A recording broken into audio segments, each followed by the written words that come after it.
Hey everybody, this is Dan O'Sullivan with your Bucks Island Area Fishing Report for Saturday, February the 3rd, 2024. We got our usual cast of characters joining us. We got Josh, Tom, Lee, and Gentry going to share the information on their lakes. Hey, we'll be right back with what the guys have to say.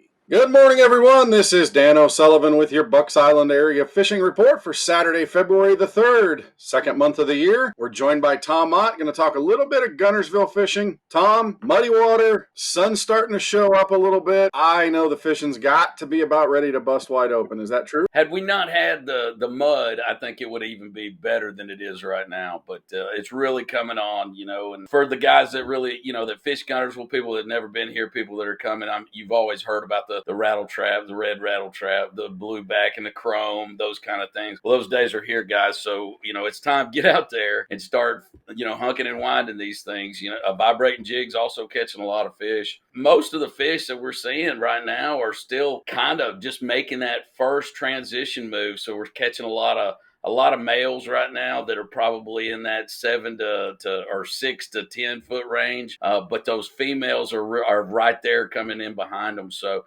you kind of got to move around. They're not together at the same, they're not together at the same locations right now, but you got to kind of move around, start catching a lot of small fish. Typically I would move a little bit shallower, start catching a lot of larger fish. You're going to stay right there. So that's kind of the program.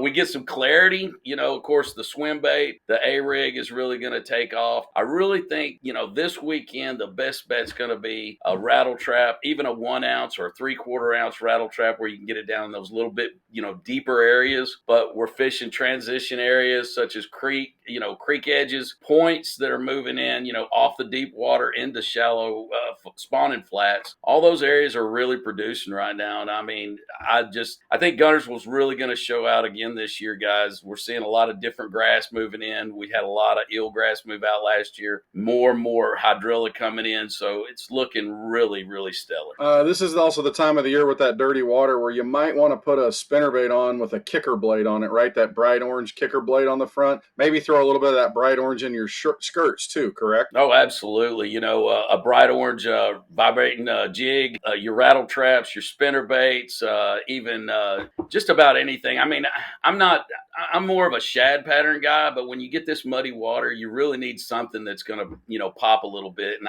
the orange is obviously the best bait. Don't get too scared as far as the mud goes, as far as too shallow. A thing like a baby 1-, a red baby 1- still produces those big fish. It's the time, guys. It's really the best time to be out there. This month is the time to catch a double digit if you can do it. Tom, as always, brother, we appreciate everything, and we will talk to you again next week, hopefully with more good news. All right, fellas, I'll see you out there. That's where I am, so we'll talk to you soon. Good morning, everyone. This is Dan O'Sullivan with your Bucks Island Area Fishing Report for Saturday, February the 3rd. Hey, we're joined by Lee Pitts, who's back from the East Tennessee Fishing Show. About to get back on that water there at Weiss Lake. So let's start there, Lee. What's going on at Weiss? Yeah, you said it. It was real good to get back home and get on that water.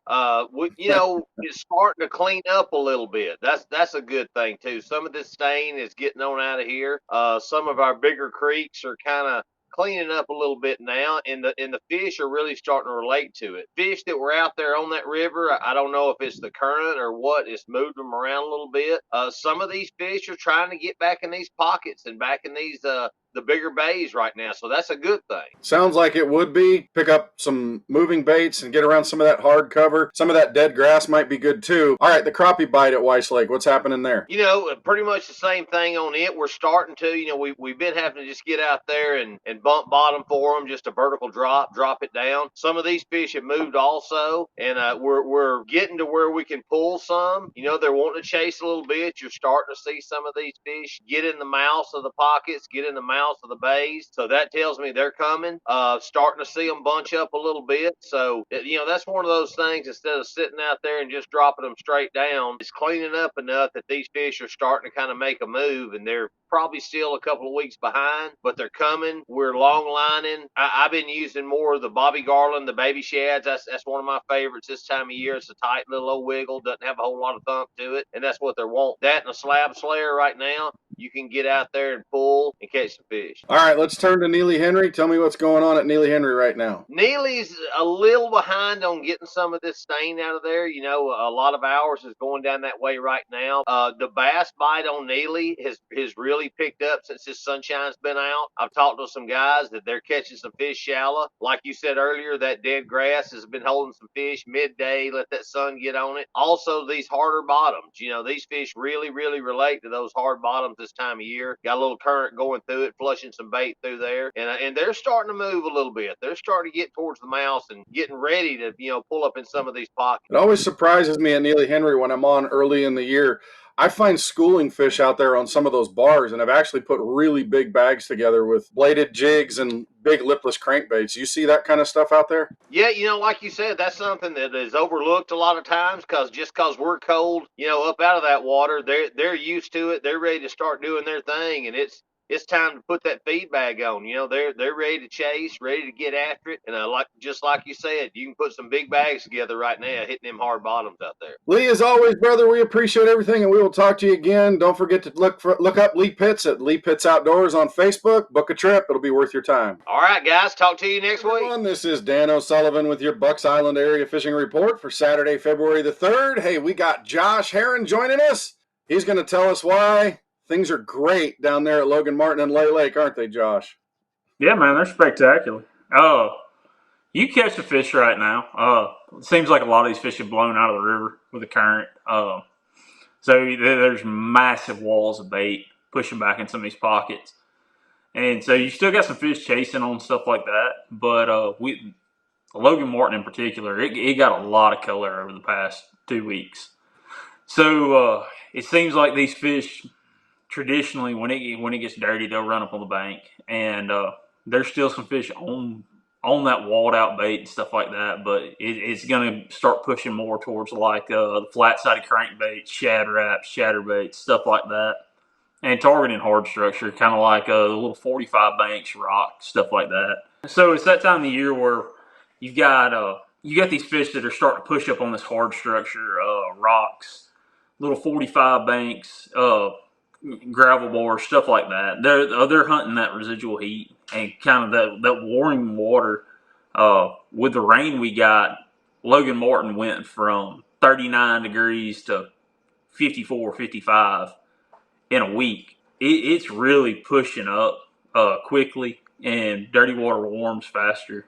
So especially if we can get this wind to lay down a little bit and everything kind of mellow out, it's actually setting up to be a really good spring bite. All right, Lay Lake going to be a little bit different. It's still got muddy water going through, but what can we expect at Lay? The largemouth are a day-to-day deal. Days they shine, it's spectacular. They're some of the best flipping grass days you'll ever have, or this time of year. They just don't happen very often, but there is always that possibility. So I like to keep them honest, check the grass, flip. I mean, you can catch them on a swim jig in 52-degree water, no questions asked. But right now you're going to be targeting more of that laid over mats, like not like running grass at all, but more of the stalk mats that are laid over. Okay. And that's going to be your largemouth deal, and the spotted bass deal is going to be kind of similar. You're going to start seeing these spots get on hard spots in creeks, like little gravel bars or just hard spots in general that aren't covered up by that muck. Well, sounds like it might be time to pick up and move. We know the NPFL's down there at Logan Martin this week. It'll be interesting to see how that ends up today. Josh, man, as always, we appreciate everything. Good morning, everyone. This is Dan O'Sullivan with your Bucks Island Area Fishing Report for Saturday, February the 3rd.